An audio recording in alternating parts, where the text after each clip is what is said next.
Now at 5 and streaming on crossroadstoday.com, Jackson County drivers face a lengthy detour, the construction project that will close a key roadway.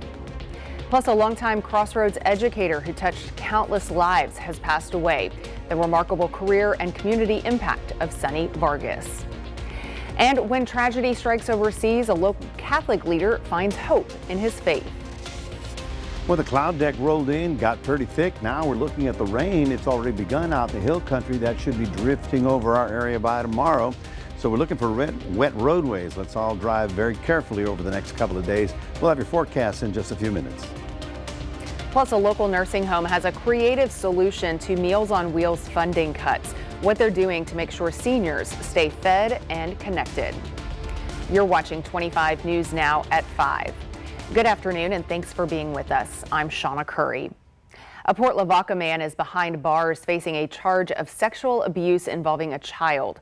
Port Lavaca Police Chief Colin Ragnow says a warrant was issued for 34-year-old Eba Tha after an ongoing investigation by the department. Officers arrested Tha Monday in the 2100 block of West Austin. Police say he was taken into custody without incident and booked into the Calhoun County Jail on a charge of sexual abuse of a child under 14. The Goliad Tiger community is mourning the loss of a longtime leader in local education.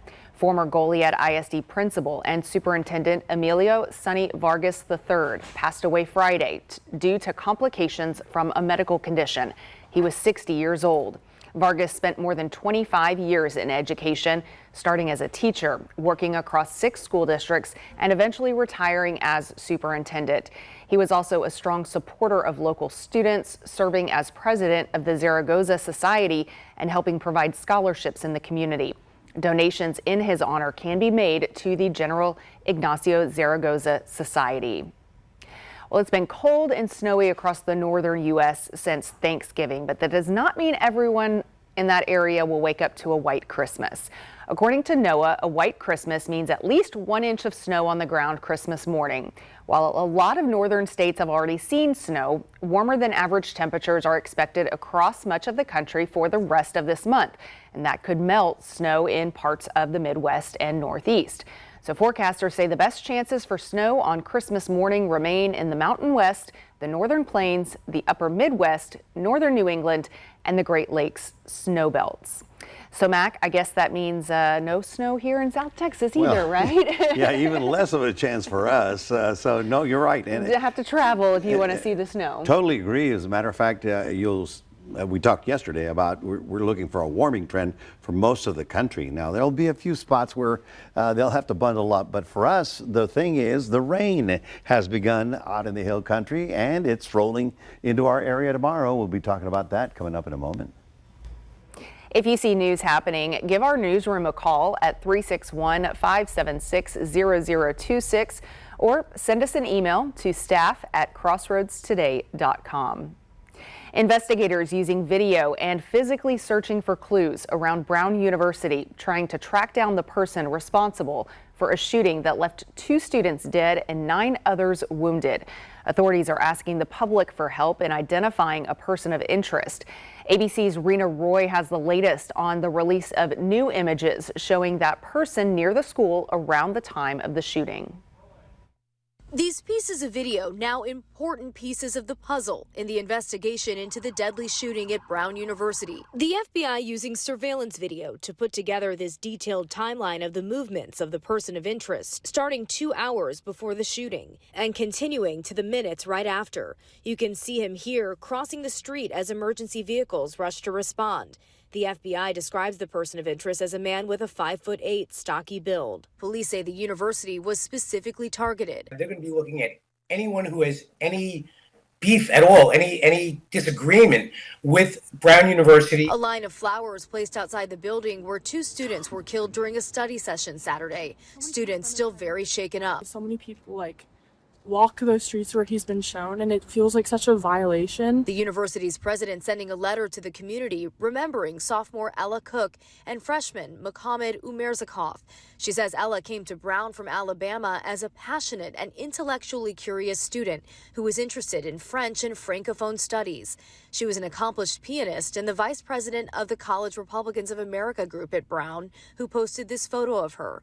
Mohammed, a dual citizen of the U.S. and Uzbekistan, graduated from a Virginia high school before coming to Brown just a few months ago in the fall in hopes of becoming a doctor. He's described as smart, funny, and driven. He was a compassionate person. He had huge dreams to become a neurosurgeon. 2 of the students injured have been released from the hospital. 7 people are still there recovering. Rena Roy, ABC News, Providence, Rhode Island. Well, families are still reeling from the recent mass shooting in Australia, and the local Jewish community is feeling the impact deeply. 25 News Now reporter Ray Mosley sat down with a local priest to break down Pope Leo's message to the public and what it means for the community during this difficult time.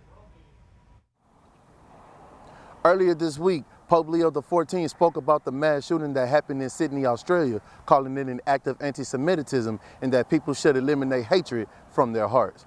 And here at Holy Family Catholic Church, Father Kapovic gives us more on what Pope Leo's message means. Father Ryan Kapovic of the Holy Family Catholic Church says he felt sadness when he learned about the incident in Sydney, Australia. He says Pope Leo XIV is a man that practices peace and that people should learn to love each other. Pope Leo from the very beginning has always been about solidarity from the very beginning of his papacy. The first words out of his mouth once he was elected was, "Peace be with you." Our Holy Father is encouraging all people, not just Catholics, to be people that bring people together through the bond of peace. Kapovic says Pope Leo doesn't have boundaries when it comes to love and is eager to show love to anyone he comes in contact with. Even though we're dealing with difficult things, that we can still find God in this. We can still find God's will in this. We can still find God's love and mercy even through this. And that's what I think Pope Leo is really trying to emphasize here, is that there's still a God who loves us. Father Kapovic says Pope Leo XIV speaks about love and peace and encourages the Jewish community to either come here to pray or seek help with one another. Reporting from Victoria, Ray Mosley, KVU TV, 25 News Now. With federal funding cuts impacting Meals on Wheels, a local group is stepping in to make sure seniors don't go without a good meal. Twin Pines Nursing Home rotates with partnering agencies each week to offer a hot meal and a chance to connect. For the past couple of months, seniors have been gathering on Tuesday mornings for an hour for food, conversation, and community. You meet different peoples in here.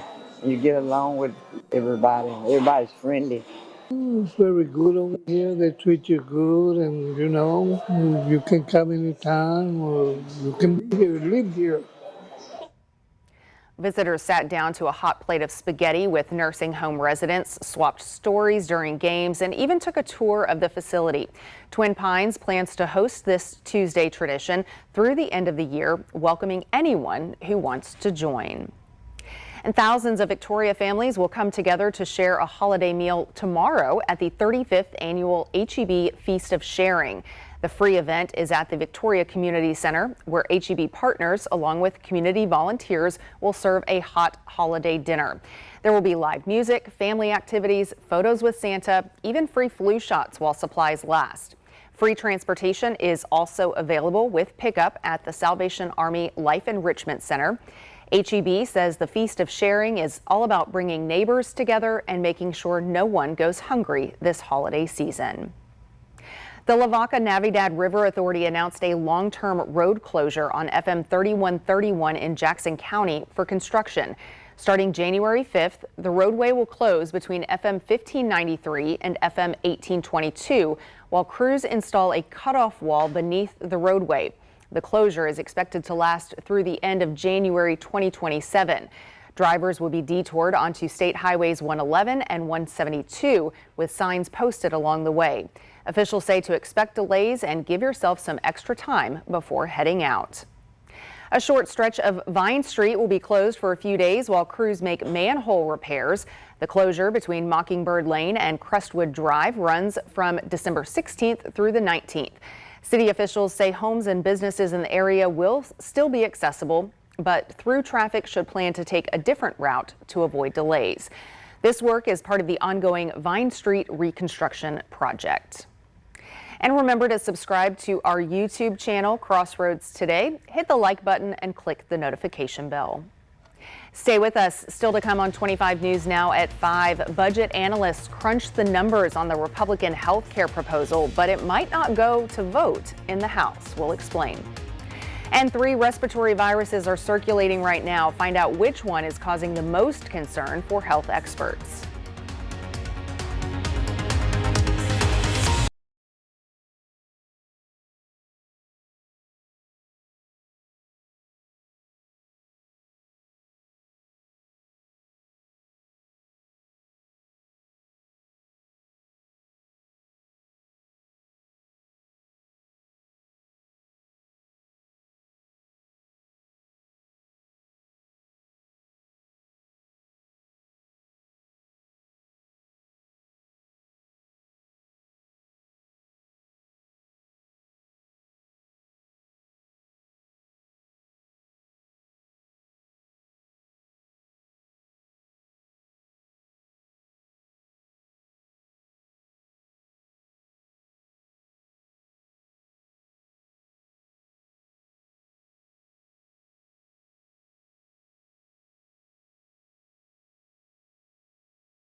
The Congressional Budget Office released a mixed report today about House Republicans' health care bill.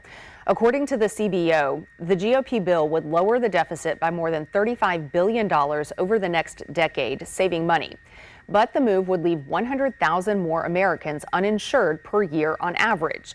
The House bill does not extend the Affordable Care Act's enhanced premium subsidies or add more federal money into health savings accounts, but it will lower the gross premium for some ACA plans through 2035. The CBO projects enrollment will dramatically drop. Meanwhile, the House will not vote to extend the enhanced Affordable Care Act subsidies. That's because House Speaker Mike Johnson made the announcement to Republicans behind closed doors today, sparking pushback from some in swing districts. A few Republicans are even considering teaming up with Democrats to force a vote in the House. Meanwhile, House Minority Leader Hakeem Jeffries is pushing for a clean 3-year extension backed by all Democrats. A voluntary recall is underway for certain Show Sir holiday bark, which is sold at Aldi stores nationwide. The FDA says some 5-ounce bags could have undeclared nuts or wheat, a serious risk for anyone with allergies. No illnesses have been reported so far. Consumers are being asked to either toss the product or return it to the store for a refund. Danone is voluntarily recalling one of its ice cream flavors. The company says some pints of So Delicious dairy-free salted caramel cluster could have foreign materials, including small rocks. Danone says the issue has been fixed and no other flavors are affected, but some of the affected pints may have already been sold. If you have one, you can call the So Delicious toll-free number to speak with a representative. Well, it appears the holiday season is spreading more than just good cheer. Respiratory illnesses are ramping up in the U.S. In today's Health Minute, Mandy Gaither has a look at the latest data and why experts worry this respiratory virus season could be as bad as the last one.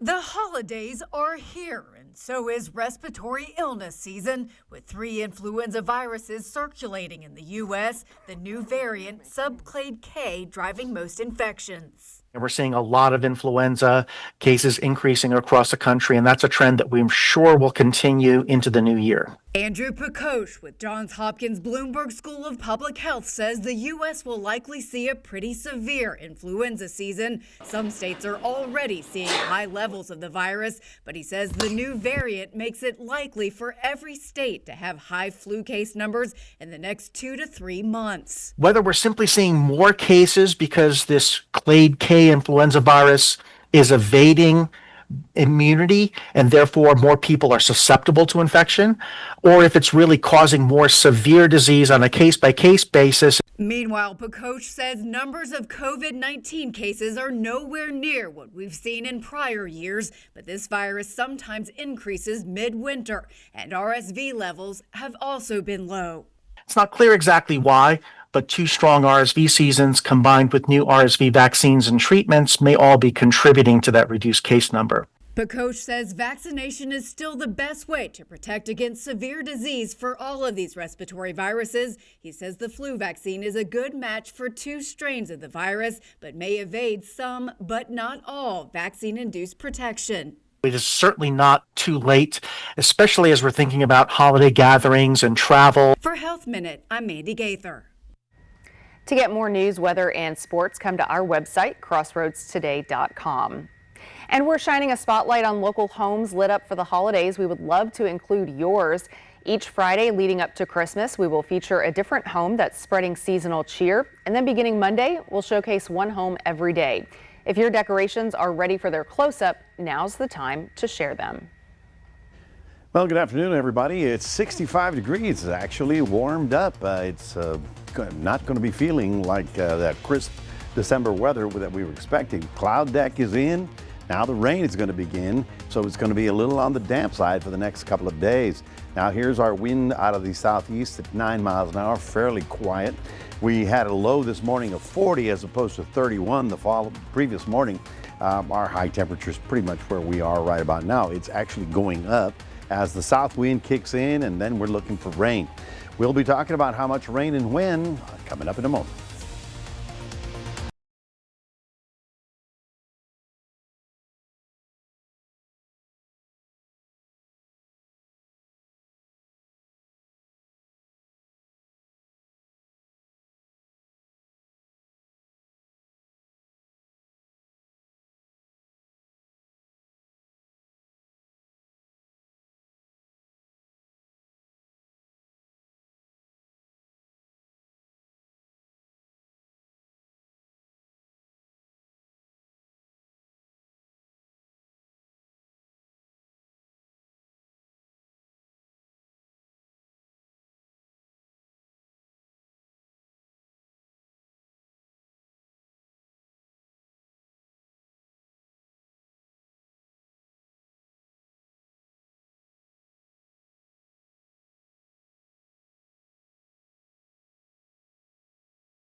Well, good afternoon, everyone. We saw the deck of clouds get thick over the area for most of the day, and now we're really socked in. Notice, however, that in the hill country, it's really turning into rain as the instability has arrived there. So they're getting some fairly significant shower activity for this time of year. No severe weather. We take a look at the bigger picture, and you can see the eastern coast is actually fairly quiet right now, and there's a little bit of snow right about here in the Great Lakes, but no big winter storms to deal with, except for this frontal system, which will actually drag through our area as soon as Thursday. But it's not going to be a very powerful front as far as we're concerned. Most of the energy is going to be following up the jet stream right about there, but there is some activity that we're going to be watching. Now here's San Antonio. You can see how they even have a little thunder and lightning here in some of this activity. So it's not just drizzle. It's a good possibility we may get some. This is what we're probably going to get first. This is light rain or drizzle coming up from the Corpus Christi area. It'll be drifting up through our area.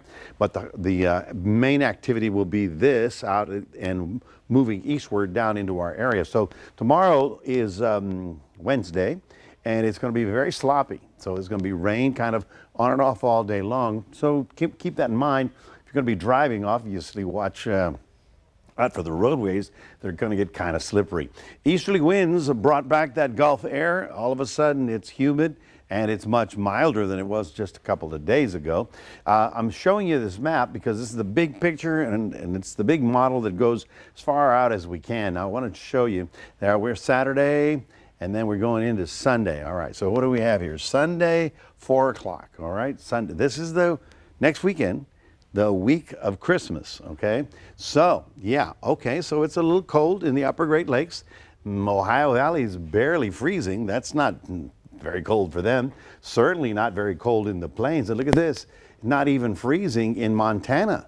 So the 2/3 of the southern half of the country, if not 4/5, are going to be above normal temperatures for the beginning of Christmas week. And I really don't see any huge changes in a very mild winter pattern that's going to be setting up for a lot of people. Now, for us locally, the next couple of days, tomorrow with the rain, 71. Then 76 on Thursday, a little dip for Friday with that front, and then it gets up to almost 80 degrees as we get into the first weekend of Christmas week. So the big picture will show you what we're looking at. There you see the light rain or drizzle for our area, but the big stormy weather stays way to the north. That's Wednesday. By Thursday, that pulls away, and that gives us actually a very nice weekend coming in with abundant sunshine and temperatures on the mild side. So for today, tomorrow, on the deck, on the cloudy side and wet roadways is the biggest concern. It says here maybe a thunder shower or two, but getting up to about 79. And then you see we're getting up to about 69 in Cuero. So rather warm, rather sloppy, and pretty much rain on and off all day long. Frontal system comes in on Thursday, and the weekend is looking very nice, even though it's not going to feel much like December. That's your 7-day forecast, reminding everybody we do have a QR code. We'd love for you to scan that. Put Crossroads Today on your phone. And we'll toss it back to Shawna. Still to come, President Trump has a new idea to lower car prices. Find out why auto experts are pushing back.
Here's a look at how stocks ended the day. The Dow down more than 300 points. The S&P 500 dropped 16 points and the Nasdaq gained 54 points. The price of oil dropped $1.70 to $55.12 per barrel. And there's more hurt for the struggling oil market. With today's sharp drop in price, U.S. crude is on track to finish at a low not seen since February of 2021. Brent crude, which serves as the world benchmark, is also set to drop to a 4.5-year low. Analysts say energy traders are bracing for a possible deal between Russia and Ukraine, which would worsen the supply glut. But the oversupplied market is a gift for U.S. drivers getting ready for holiday travel. GasBuddy is forecasting U.S. gas prices on Christmas Day will fall to around $2.80 a gallon, their lowest level since 2020. Some people are having trouble finding work. The unemployment rate rose to 4.6% last month, according to the Bureau of Labor Statistics. Analysts there say that's a 4-year high. The BLS report shows the economy added 64,000 jobs in November, more than economists had predicted. That's according to data firm FactSet. Another detail from that report, Americans' earnings are growing at the slowest rate in more than 4 years. And sales at U.S. retailers were flat in October. According to the Commerce Department, retail sales were unchanged in October from the prior month. That is down from September's 0.1% increase and the weakest monthly reading in 5 months. It's roughly in line with what economists predicted in a poll by data firm FactSet. The report was delayed because of the government shutdown. President Trump says building more small cars could help lower prices in the U.S., a point he shared on social media after meeting with auto executives. But experts aren't so sure. Americans have shown they prefer SUVs and trucks, and sales of compact cars have dropped nearly 60% over the past decade, with subcompacts down 90%. Analysts say there just isn't enough demand to make mini cars in U.S. factories, and safety on American roads is another concern. One train conductor has found a way to make the daily commute something that passengers actually look forward to. We'll find out how he does it coming up next. Breaking developments. Actor and filmmaker Rob Reiner and his wife Michelle murdered, their son arrested. What we're learning about their final hours. Plus, concerning new unemployment numbers. And our Made in America Christmas, Your One Thing. World News Tonight with David Muir is the most watched newscast in America.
Well, not everyone does their job with as much enthusiasm as Mac Perez or as train conductor Paul Pasanti. Now, he works the Metro line through Connecticut and into New York. He's a big train buff, but also has a knack for rhyming. Mark Sadul shows how he brings those two loves together to entertain folks during the morning commute. Your 918 Express headed west. Fairfield, station next. On the Metro North New Haven line, there's a conductor who likes to rhyme. Want some connections, folks? Don't be nervous. You'll get the train to Danbury plus more local service. PA Paul Pasanti is his name, and after hearing him, you'll be glad you came. This is a people-driven business. I have to give the people what they want. Without the people here, we're all dressed up and nowhere to go. Please keep your feet off the seat and use that phone in a low and civil tone. He makes the morning commute absolutely fabulous.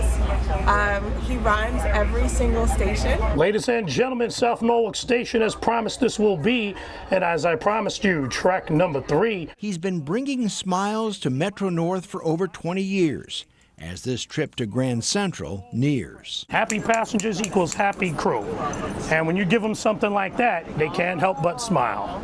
It's all in good fun. As long as it makes people smile, makes people laugh, It's called Job Well Done. Oh, that was a rhyme. She said, yay, what do you say? That was a nice little rhyme there. Not many people can sit there and say they love what they do. I never thought it would take off as much as it has, but it's blown my mind how much people appreciate it. And one stop left to go. The stop coming up next, you all know, greatest terminal in the world, second to none, Grand Central Terminal, where this journey's done. Please take the time here now before you leave. Personal belongings, make sure to retrieve. Please look up, look down, look all around. Items left on the train are going to lost and found. Thank you for choosing Metro North and choosing not to drive.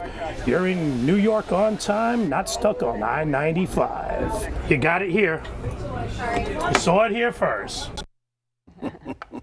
Now, Pasanti says he is going to write a book about his rhymes when he retires. No word on when that will be, but you think you could add a little bit of that to your weathercast? I'm not much of a rhymer. He does a great job, but you know what? It's so wonderful to see somebody enjoying their work. Exactly. Spreading a little cheer. And it keeps everybody in a better mood going to work. Exactly. How hard could that be? But it's a rarity nowadays. So that's I wonder if he writes those out ahead of time or if he just comes up with them on a whim. All I know is that I'm not a poet, and I know it. That's all I can do. That's all about the length of your rhyming, right? That's it. That's the extent of it. Folks, we are looking for the wet stuff to roll in tonight, so it's going to be getting very slippery out there. Do drive carefully tomorrow. Wednesday looks like kind of a wet, soggy day all day long. I don't expect much in terms of thunder activity, although 1 or 2 showers are possible. Generally, I'm going to call it just kind of a steady, sloppy rain all day long and very mild weather getting up to about 71. It clears up on Thursday with that front, and the weekend, I tell you, it's going to be great for barbecuing and being out in the backyard and maybe going to the park because it's going to be around 78 degrees and sunny. Or finishing up the Christmas shopping. or putting up the decorations in the sunshine. Yes. So, all right. Well, thank you for being with us. Our next newscast is in 30 minutes at 6 o'clock. And now we go to World News Now with David Muir. Have a great night.